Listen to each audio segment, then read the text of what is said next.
Conte de fées en français.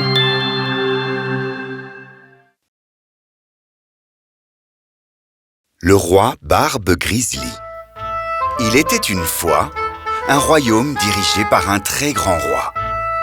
Il avait une très jolie fille qui espérait se marier. Mais la princesse, qui était très jolie, était aussi très orgueilleuse et elle se comportait très mal. Son père, le roi, espérait qu'en se mariant, elle allait devenir meilleure.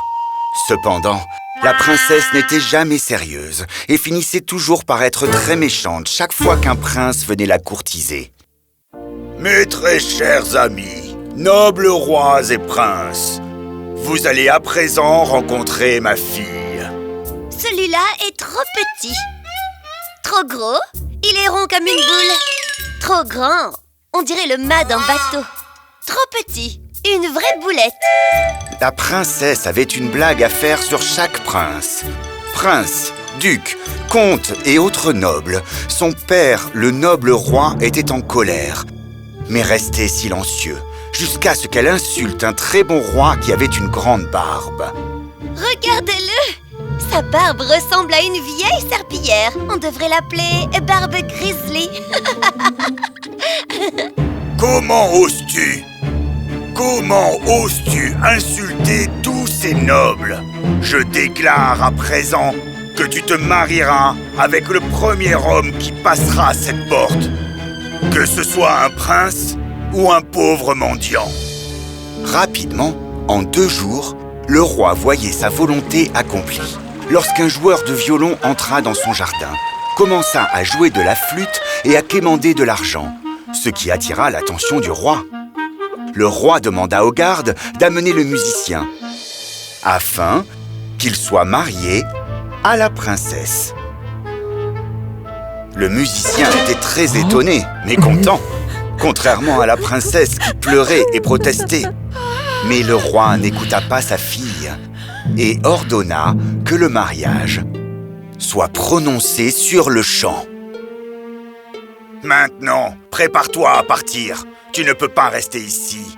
Tu dois t'en aller avec ton nouveau mari. Ainsi, le violoniste et sa femme quittèrent le royaume en direction du monde inconnu. Leur voyage était long et difficile, lorsqu'après quelques jours, ils atteignirent une forêt. Est-ce que vous savez à qui appartient cette magnifique forêt? Elle appartient au grand roi Barbe Grizzly. Oh, quelle idiote je suis! Ils poursuivirent leur voyage et arrivèrent à une superbe clairière. Est-ce que vous savez à qui appartient cette superbe clairière? Elle appartient aussi au grand roi Barbe Grizzly. Oh, quelle idiote je suis! Puis, ils arrivèrent devant une grande ville. Est-ce que vous savez à qui appartient cette ville? Elle appartient également au grand roi Barbe Grizzly. Oh, quelle idiote je suis! Je n'aurais jamais dû le rejeter ainsi. Pourquoi dis-tu cela? Ne suis-je pas un assez bon mari pour toi? La princesse resta silencieuse. Le violoniste l'emmena ensuite au bord de la ville, jusqu'à une petite maison isolée. La princesse était très triste. Oh, Seigneur, non! C'est si petit ici! Où sont tes servants? Mes servants, ma chère, toi et moi allons devoir nous occuper de toutes les tâches, car je n'ai aucun servant. Le peu de nourriture qu'il y avait diminuait très rapidement. La princesse avait du mal à cuisiner, car elle n'y était pas habituée. Son mari l'aidait. Un jour, il dut aller couper des saules dans la forêt, quand il demanda à sa femme de lui tisser des paniers. Elle essaya, mais se coupa le doigt, ce qui le rendit très en colère.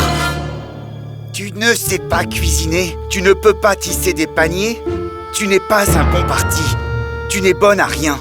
Laisse-moi te trouver une utilité. » Alors, le pauvre violoniste rassembla quelques pots et ustensiles et arrangea un étal pour que sa femme les vende. Grâce à sa beauté, beaucoup de personnes lui achetaient des pots, et ils en achetaient plus et plus encore en quelques jours. Jusqu'à ce qu'un matin, Alors qu'elle avait établi son étal sur la grande rue, un soldat sourd vint au trot sur son cheval et, perdant le contrôle de sa monture, cassa tous les pots qu'elle vendait. La princesse pleura, elle avait le cœur brisé. Oh, que vais-je devenir? Que dira mon mari de moi?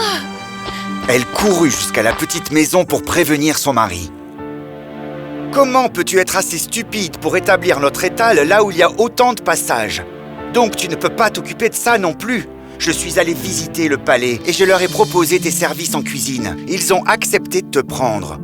Tu vas donc travailler là-bas à présent. » Et effectivement, la princesse travailla dans la cuisine, où elle faisait toutes les tâches difficiles. Elle devait laver le sol, les cheminées, les fours, les pots, les casseroles et les couverts. Et à la fin de chaque journée, elle pouvait emporter un peu de viande pour la maison. Cela dura quelques jours, jusqu'à ce qu'elle apprit que le mariage du fils aîné du roi allait avoir lieu. Elle voyait tout le monde devenir très excité par la nouvelle, mais elle restait silencieuse et triste. Le jour du mariage arriva, les préparatifs étaient en plein boom, et elle alla à la fenêtre pour voir la foule et entendre les acclamations. Si seulement je n'avais pas été aussi fière, j'aurais pu prendre le roi Barbe Grizzly pour époux. Oh, mais qu'est-ce que j'ai fait? Aurais-je entendu mon nom? Oh, mon cher roi, pardonnez-moi. Cela me gêne que vous me voyiez ainsi. Ne t'inquiète pas, je ne suis pas seul. Viens avec moi. Il l'emmena dans le hall de cérémonie, où tous les nobles étaient rassemblés, y compris son père. Tous rièrent de la voir dans cette condition. Elle était très peinée par la situation. Je m'excuse d'avoir été si méchante avec vous tous. J'ai appris ma leçon maintenant. Ne t'inquiète pas, chère princesse. Je suis le violoniste que tu as épousé et avec qui tu viens de passer tout ce temps. Je suis aussi le soldat qui a brisé tous tes pots. Et j'ai fait toutes ces choses pour que tu apprennes ceci. L'orgueil est un grand péché et la pire des choses que tu peux garder dans ton cœur. Tu as appris ta leçon et ton orgueil est parti. Viens, ma reine, prends ma main et sois ma femme. Alors ils se marièrent en même temps que le prince et ils vécurent heureux très longtemps et pour toujours. Fin de l'histoire.